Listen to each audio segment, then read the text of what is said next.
صلو علی الحبیب صلی اللہ تعالی علی محمد۔ یاد رہے مدنی چینل پر ٹیلی کاسٹ کیے جانے والے سلسلے مختلف مواقع کے مناظر اور آواز کی مکسنگ کے ساتھ پیش کیے جاتے ہیں۔ صلو علی الحبیب صلی اللہ تعالی علی محمد۔ نیت المؤمن خیر من عملہ، مسلمان کی نیت اس کے عمل سے بہتر ہے۔ اللہ عز و جل کی رضا پانے اور ثواب کمانے کی غرض سے سلسلہ دیکھنے سے پہلے اچھی اچھی نیتیں فرما لیجئے۔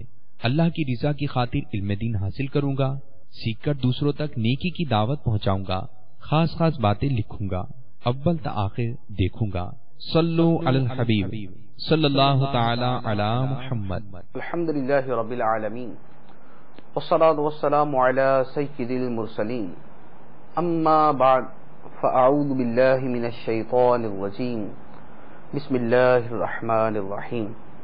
الصلاة والسلام علیک یا رسول اللہ وعلی آلک واصحابک یا حبیب اللہ۔ الصلاة والسلام علیک یا نبی اللہ وعلی آلک واصحابک یا نور اللہ۔ سرکار مدینہ راحت قلب و سینہ صلی اللہ تعالی علیہ وآلہ وسلم کا فرمان عالی شان ہے، بے شک بروز قیامت تم میں سے میرے سب سے زیادہ نزدیک وہ شخص ہوگا جس نے دنیا میں مجھ پر کثرت سے درود پڑھا ہوگا۔ صلو علی الحبیب صلی اللہ تعالی علی محمد صلی اللہ علیہ وسلم۔ فیضان قرآن کے آج کے اس سلسلے میں ہم سورہ انعام کی آیت نمبر 148 سے قرآن پاک کا درس سنیں گے۔ اللہ عز و جل ارشاد فرماتا ہے، بسم اللہ الرحمن الرحیم، سَيَقُولُ الَّذِينَ أَشْرَكُوا لَوْ شَاءَ اللَّهُ مَا أَشْرَكْنَا وَلَا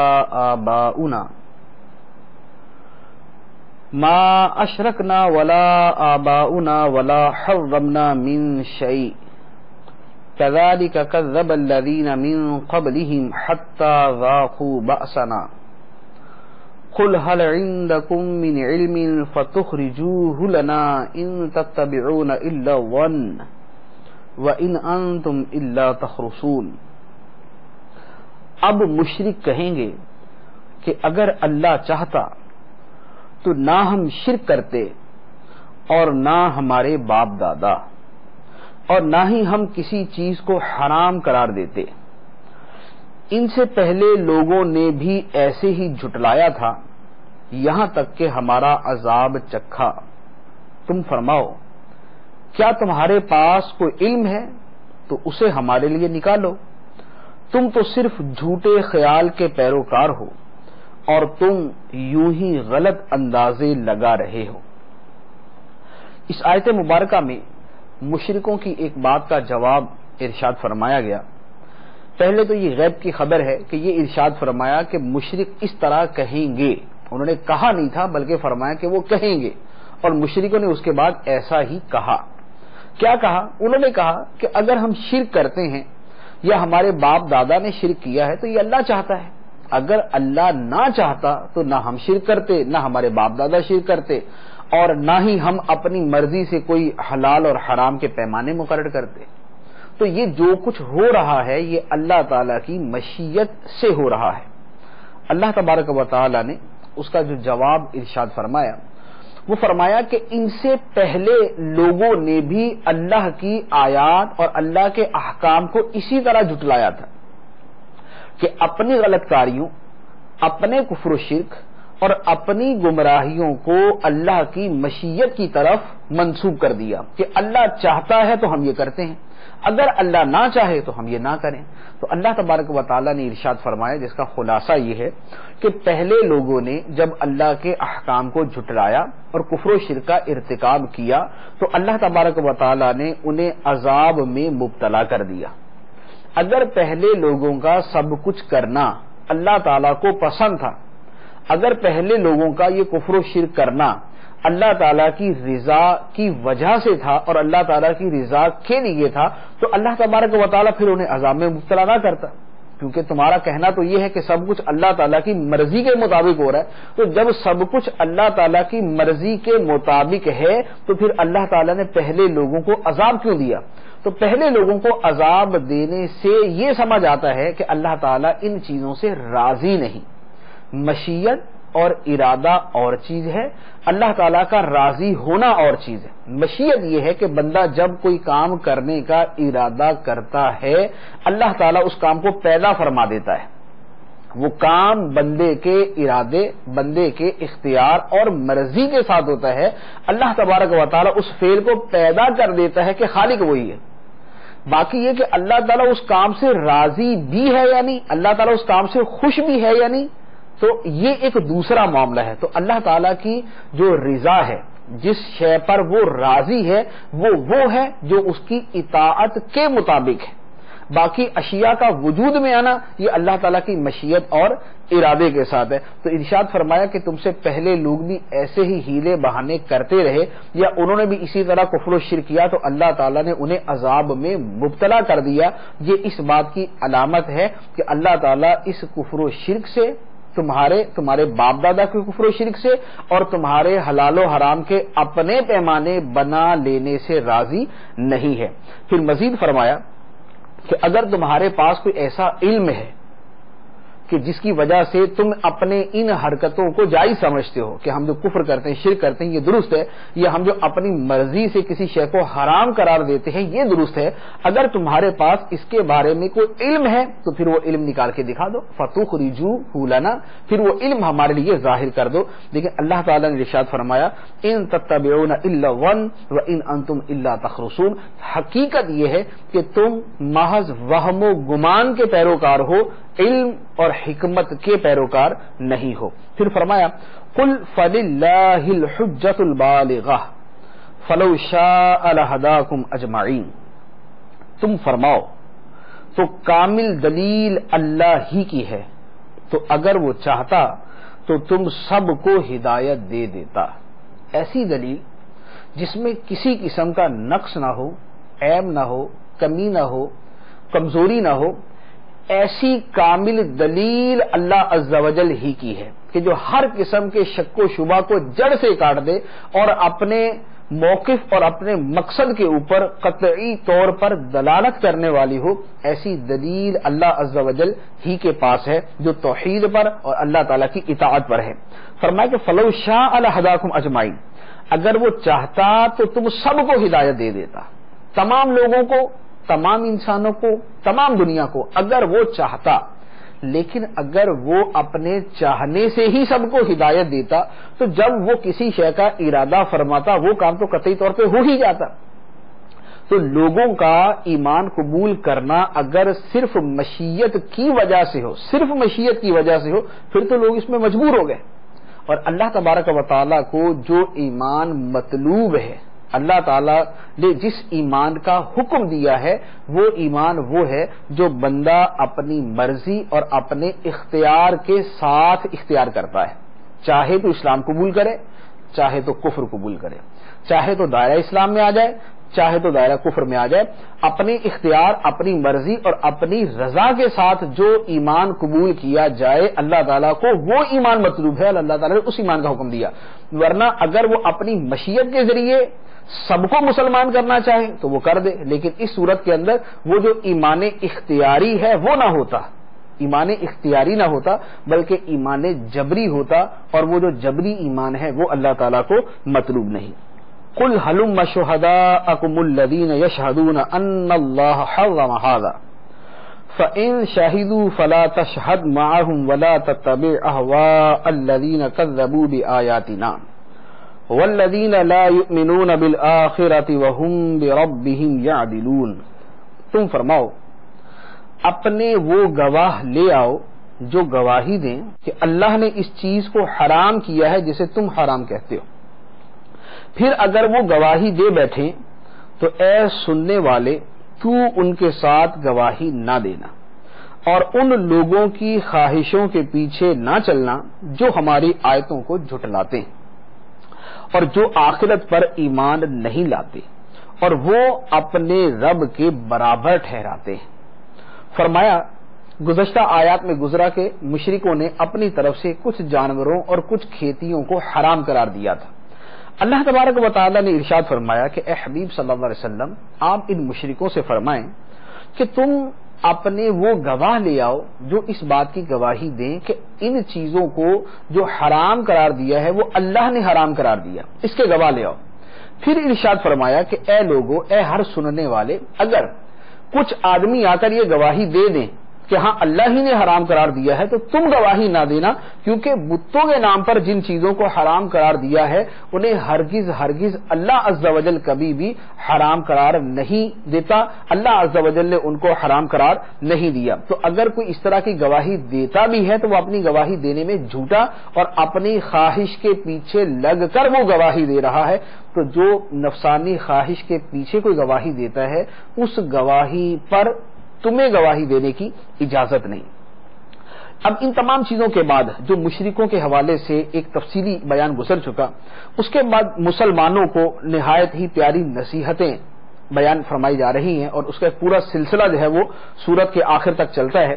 ارشاد فرمایا قُلْ تَعَالَوْا أَتْلُ مَا حَرَّمَ رَبُّكُمْ عَلَيْكُمْ أَلَّا تُشْرِكُوا بِهِ شَيْئًا وَبِالْوَالِدَيْنِ إِحْسَانًا وَلَا تَقْتُلُوا أَوْلَادَكُمْ مِنْ إِمْلَاقٍ نَحْنُ نَرْزُقُكُمْ وَإِيَّاهُمْ وَلَا تَقْرَبُوا الْفَوَاحِشَ مَا ظَهَرَ مِنْهَا وَمَا بَطَنَ وَلَا تَقْتُلُوا النَّفْسَ الَّتِي حَرَّمَ اللَّهُ إِلَّا بِالْحَقِّ ذَلِكُمْ وَصَّاكُمْ بِهِ لَعَلَّكُمْ تَعْقِلُونَ۔ تم فرماؤ، آؤ میں تمہیں پڑھ کر سناؤں جو تم پر تمہارے رب نے حرام کیا، وہ یہ کہ اس کے ساتھ کسی کو شریک نہ ٹھہراؤ اور ماں باپ کے ساتھ بھلائی کرو اور مفلسی کے باعث اپنی اولاد کو قتل نہ کرو۔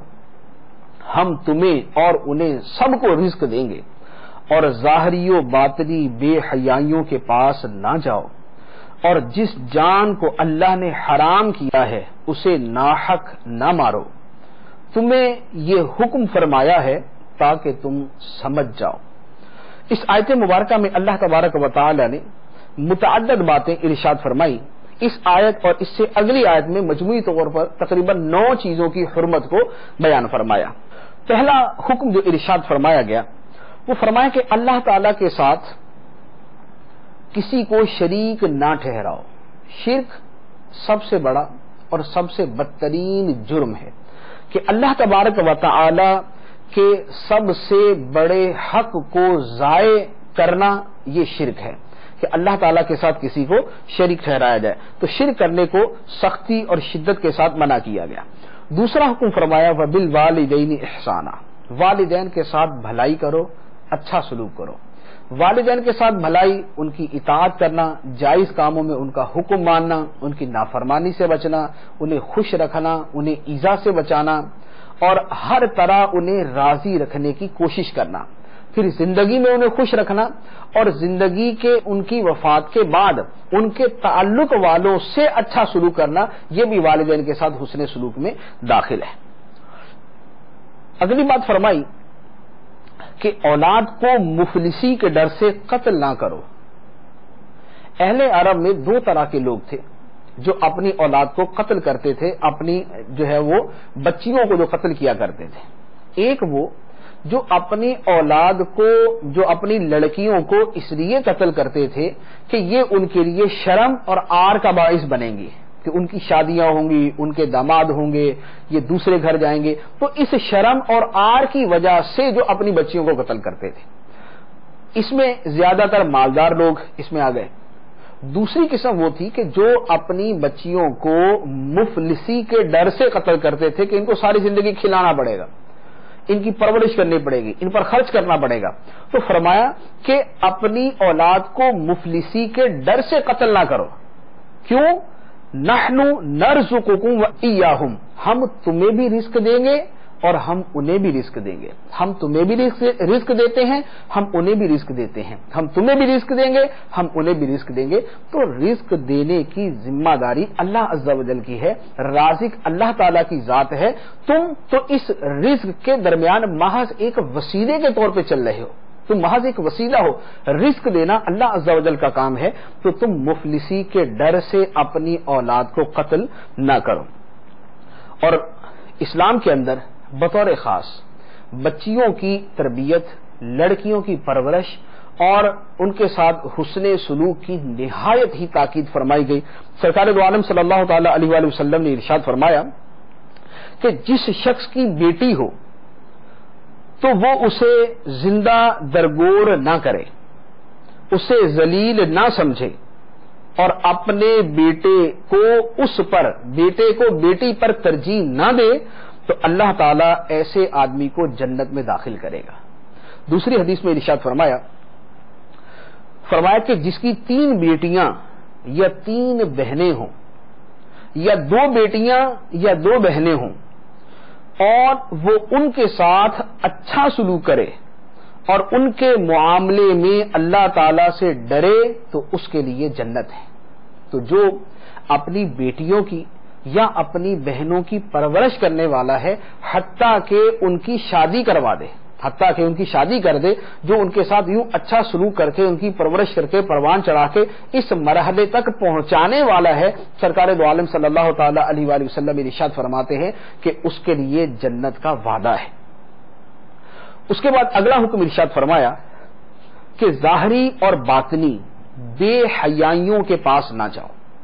ظاہری اور باطنی بے حیائیاں، ظاہری بے حیائیاں جو ظاہر میں کی جاتی ہیں، باطنی بے حیائیاں جو پوشیدہ طور پر کی جاتی ہیں، دونوں طرح کی بے حیائیوں سے بچنے کا حکم۔ یہ نہیں کہ ظاہر کے اندر تو آدمی بڑا نیک، بڑا پارسا، بڑا متقی، بڑی اس کی شکل و صورت نیکوں والی ہے، اس کے چہرے سے ہی پتا چلتا ہے کہ بڑا نیک آدمی ہے، لیکن اس کا باطن تاریک، سیاہ، گناہوں سے بھرا ہوا، اور اس کی خلوتیں جو ہیں وہ گناہوں سے معمور ہوں۔ اللہ تبارک و تعالیٰ کو ایسا تقوی مطلوب نہیں کہ جس کا ظاہر تو اچھا ہے لیکن اس کا باطن نہایت ہی برا ہے۔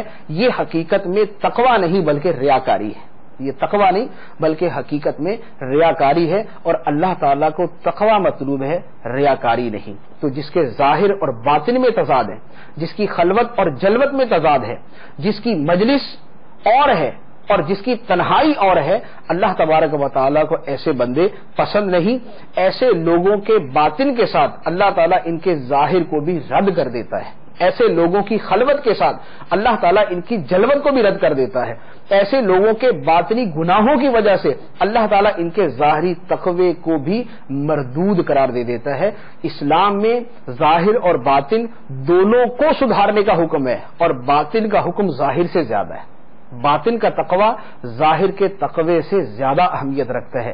یہ نہ ہو کہ ظاہر میں آدمی صوفی ہے، نیک ہے، بہت اچھا ہے، اور باطن اس کا خبیث اور گناہوں سے بھرا ہوا ہے۔ اللہ تعالی ہمیں اس سے محفوظ فرمائے۔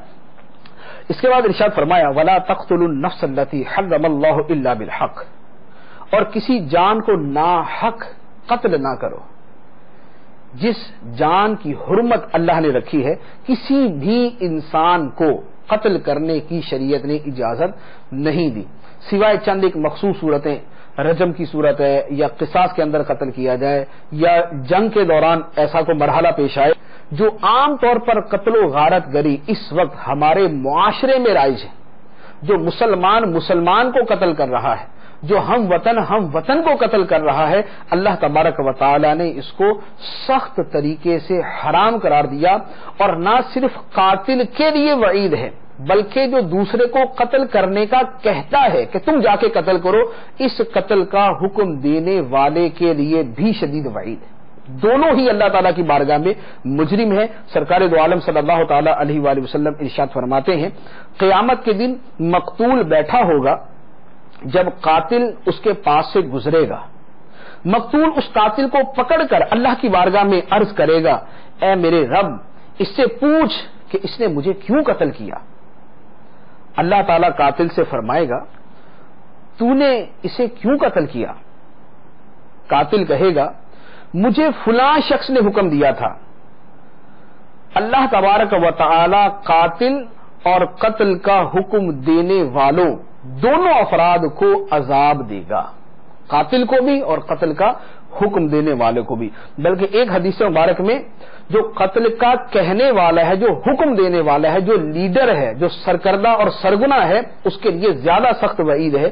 ارشاد فرمایا کہ آگ کو 70 حصوں میں تقسیم کیا گیا، 70 حصوں میں، اور اس کے 69 حصے قتل کا حکم دینے والے کے لیے اور ایک حصہ قاتل کے لیے.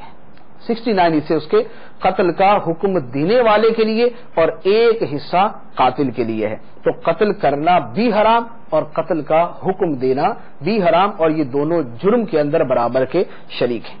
اس کے بعد ارشاد فرمایا وَلَا تَقْرَبُوا مَالَ الْيَتِيمِ إِلَّا بِالَّتِي هِيَ أَحْسَنُ حَتَّى يَبْلُغَ أَشُدَّهُ وَأَوْفُوا الْكَيْلَ وَالْمِيزَانَ بِالْقِسْطِ لَا نُكَلِّفُ نَفْسًا إِلَّا وُسْعَهَا وَإِذَا قُلْتُمْ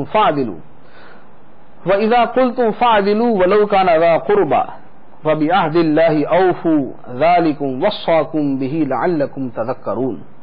اور یتیموں کے مال کے پاس نہ جاؤ مگر بہت اچھے طریقے سے، حتیٰ کہ وہ اپنی جوانی کی عمر کو پہنچ جائیں، اور ناپ اور تول انصاف کے ساتھ پورا کرو. ہم کسی جان پر اس کی طاقت کے برابر ہی بوجھ ڈالتے ہیں، اور جب بات کرو تو عدل کرو، اگرچہ تمہارے رشتے دار کا معاملہ ہو، اور اللہ ہی کا عہد پورا کرو. اللہ نے تمہیں یہ تاکید فرمائی ہے تاکہ نصیحت حاصل کرو. اس آیت مبارکہ میں متعدد احکام. پہلا حکم دیا کہ یتیم کے مال کے قریب نہ جاؤ مگر بہترین طریقے سے، یعنی اس کے بھلے کے لیے، اس کے فائدے کے لیے، اسے نفع پہنچانے کے لیے اس کے قریب جاؤ، ورنہ یتیم کے مال سے دور رہو. مراد یہ ہے کہ کسی طرح اس کو ناجائز طریقے سے استعمال نہ کرو، اور جو طریقہ یتیم کے مال کو ناجائز استعمال کرنے کی طرف لے جا سکتا ہے اس طریقے سے بھی دور رہو. دوسرا فرمایا کہ ناپ اور تول پورا کرو، کیونکہ ناپ تول میں کمی کرنا حرام. کسی بھی شے کے اندر ناپ تول میں کمی کرنا یہ حرام. حدیثوں میں سخت وعید. حضرت عبداللہ ابن عباس رضی اللہ تعالی عنہما فرماتے ہیں کہ اے تاجروں کے گروہ، دو ایسے کام تمہارے سپرد کیے گئے ہیں کہ جن کی وجہ سے تم سے پہلے لوگ ہلاک ہوئے. دو کون سے ہیں؟ ایک ناپنا اور ایک تولنا. ان دو کاموں کی وجہ سے پہلے لوگ ہلاک ہو گئے. تو ان چیزوں کے اندر اللہ تعالیٰ سے ڈرو. دوسری حدیث مبارک سرکار دو عالم صلی اللہ تعالی علیہ وآلہ وسلم نے ارشاد فرمایا جو شخص حرام پر قادر ہو پھر اسے اللہ تعالیٰ کے خوف سے چھوڑ دے تو اللہ تعالیٰ آخرت سے پہلے دنیا میں ہی بہت جلد اس کو ایسا بدل عطا فرماتا ہے جو حرام سے کہیں بہتر ہو. دنیا کے اندر اللہ تعالیٰ حرام کا ایسا بدل عطا فرما دیتا ہے جو اس حرام سے کہیں بہتر ہوتا ہے. اس کے بعد اگلی بات ارشاد فرمائی وَإِذَا قُلْتُمْ فَاعْدِلُوا، اور جب بات کرو تو انصاف کی کہو. بات کرو تو عدل و انصاف کی کہو، خواہ وہ گواہی دینا ہو، خواہ وہ فیصلہ کرنا ہو، خواہ وہ بات کرنا ہو. عدل اور انصاف کی بات کرنے کا حکم ہے، اور اس میں نہ کسی رشتہ داری کی پرواہ کی جائے، نہ کسی کی وجاہت کی پرواہ کی جائے، نہ کسی سے تعلق داری کی پرواہ کی جائے. اس کے بعد فرمایا وَبِعَهْدِ اللَّهِ أَوْفُوا، اور اللہ ہی کا عہد پورا کرو. یعنی اللہ کے مقابلے میں اگر کوئی عہد آتا ہے تو اسے پورا کرنے کی اجازت نہیں، بلکہ صرف اللہ کا عہد ہی پورا کیا جائے گا. اور اللہ تبارک و تعالیٰ کے عہد میں جو اللہ تعالیٰ نے اپنے قرآن کے ذریعے، اپنے نبی کے ذریعے ہمیں احکام دیے وہ بھی ہیں، اور جو اللہ تعالیٰ کے لیے منت مانی جائے وہ بھی اس آیت مبارکہ میں داخل ہے. اس کے بعد فرمایا وَأَنَّ هَذَا صِرَاطِي مُسْتَقِيمًا فَاتَّبِعُوهُ وَلَا تَتَّبِعُوا السُّبُلَ فَتَفَرَّقَ بِكُمْ عَنْ سَبِيلِهِ ذَلِكُمْ وَصَّاكُمْ بِهِ لَعَلَّكُمْ تَتَّقُونَ. اور یہ کہ یہ میرا سیدھا راستہ ہے تو اس پر چلو اور دوسری راہوں پر نہ چلو، ورنہ وہ راہیں تمہیں اس کے راستے سے جدا کر دیں گی.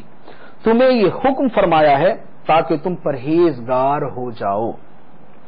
یہ جتنے احکام بیان کیے، قرآن کے جو احکام ابھی گزشتہ آیات میں بیان کیے گئے، تو فرمایا کہ یہ میرا سیدھا راستہ ہے.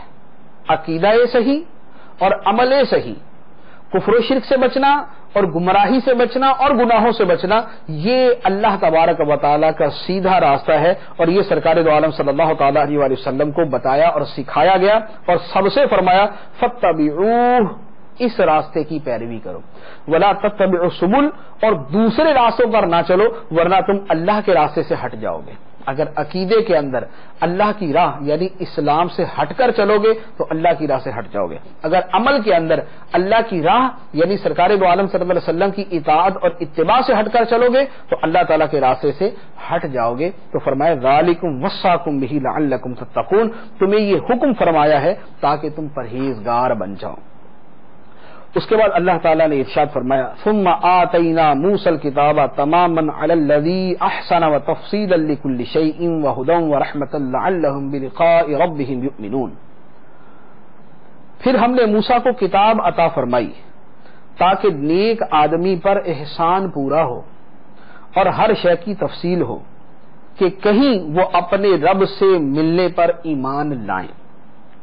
اس آیت مبارکہ میں اللہ تبارک و تعالیٰ نے تورات شریف کی فضیلت بیان فرمائی، کیونکہ گزشتہ آیات میں جو احکام گزرے ہیں یہ احکام اللہ تبارک و تعالیٰ نے تورات میں بھی بیان فرمائے۔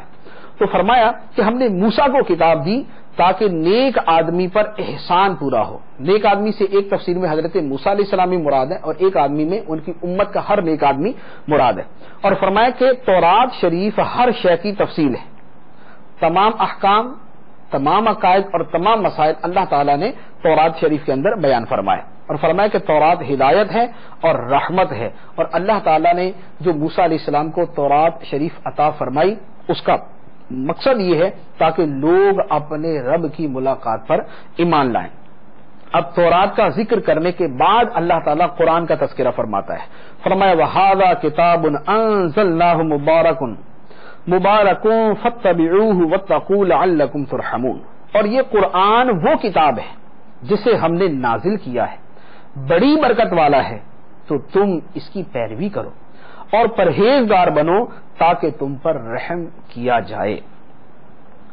قرآن پاک کی فضیلت اور عظمت بیان فرمائی، کثیر الخیر ہے، کثیر النفع ہے اور کثیر البرکت ہے، قیامت تک رہے گا، تحریف و تبدیل اور نسخ سے محفوظ ہے۔ قرآن اس لیے مبارک ہے، مبارک فرشتہ لے کر آیا، مبارک مہینے میں لے کر آیا، مبارک ذات کی طرف سے آیا اور مبارک نبی پر آیا، اور اس کی تعلیمات بھی برکت اور نفع سے بھری ہوئی ہیں۔ تو یہ قرآن پاک ہر اعتبار سے مبارک ہے۔ تو اللہ تعالیٰ فرماتا ہے وَهَذَا كِتَابٌ أَنزَلْنَاهُ مُبَارَكٌ، اور یہ کتاب ہے جسے ہم نے نازل فرمایا، بڑی برکت والی ہے، فَاتَّبِعُوهُ، تو اس کی پیروی کرو، یہ برکت والی کتاب ہے، اس کی پیروی کرو۔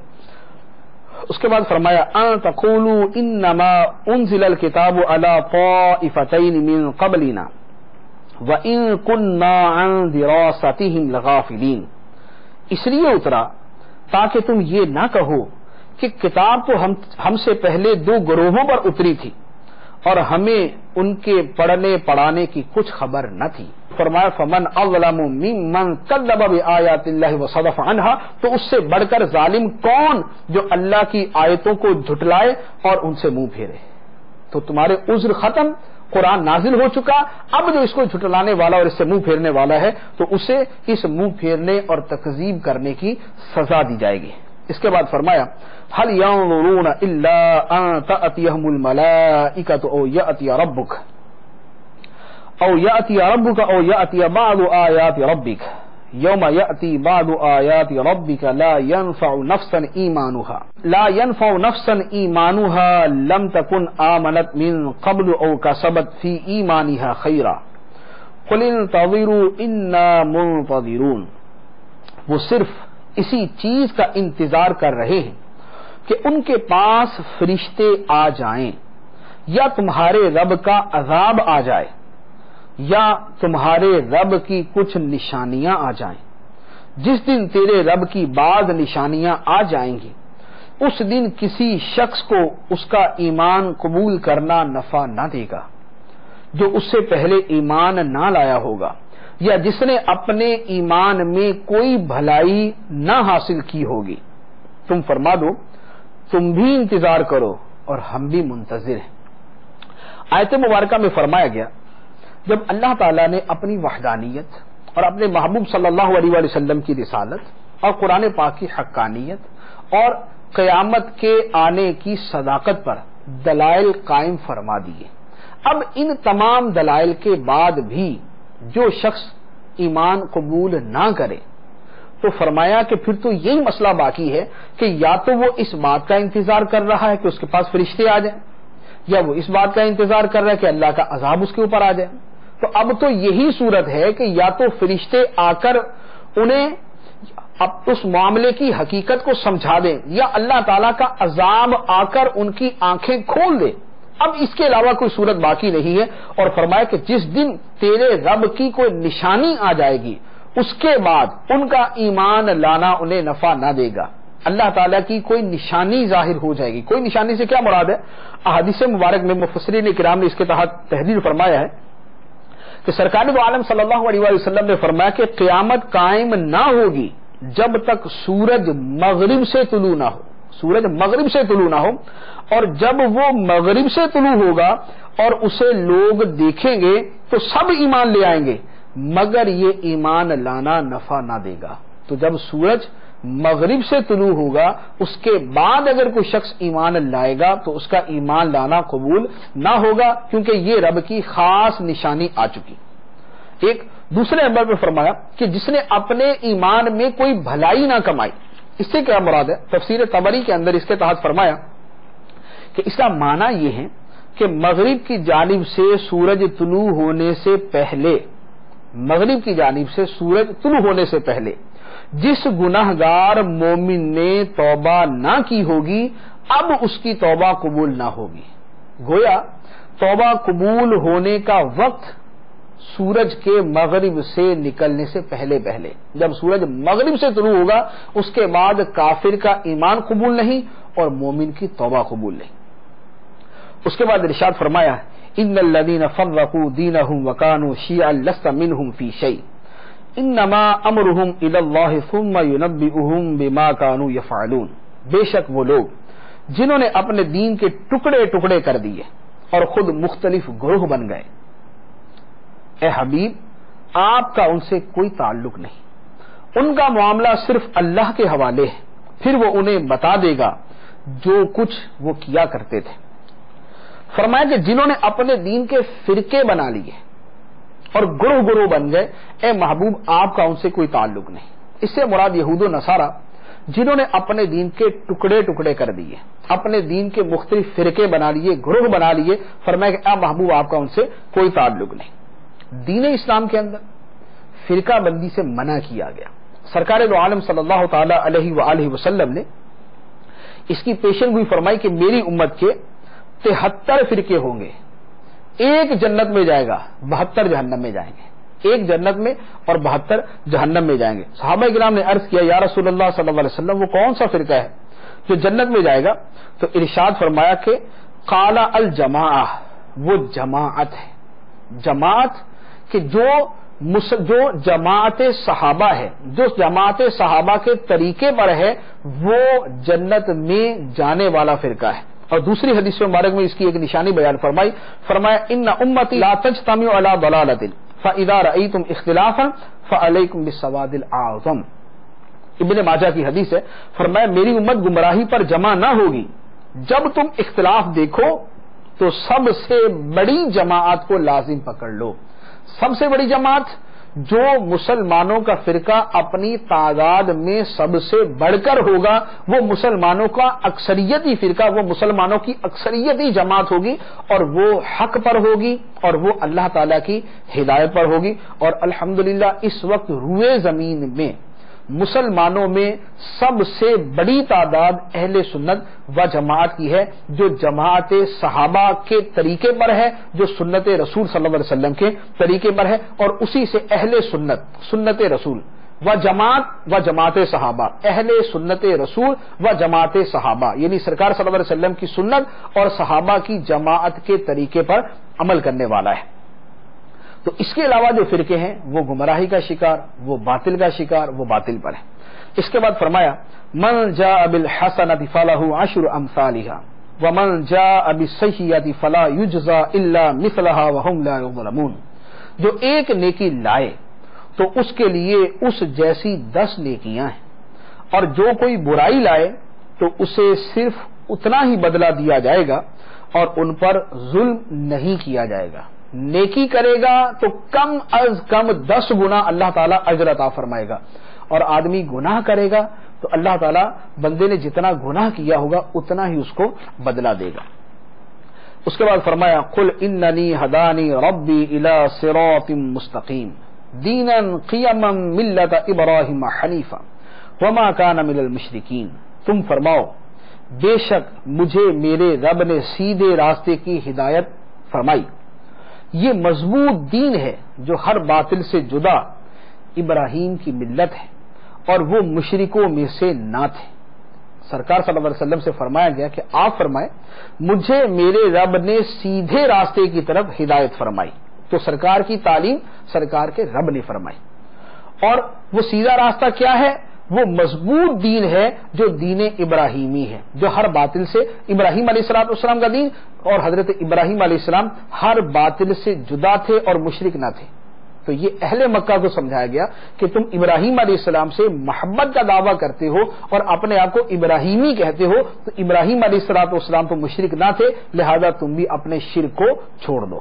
اس کے بعد فرمایا قل ان صلاتی و نسکی و محیای و مماتی للہ رب العالمین، تم فرماؤ بے شک میری نماز اور میری قربانیاں اور میرا جینا اور میرا مرنا سب اللہ کے لیے ہے جو سارے جہانوں کا رب ہے۔ یہ مسلمان کی زندگی کی عکاسی ہے کہ میرا جینا، میرا مرنا، میری نماز، میری قربانیاں، یہ سب اللہ کے لیے ہے۔ یہ مومن کی زندگی کا شیوا ہے، یہ مومن کی زندگی کا خلاصہ ہے۔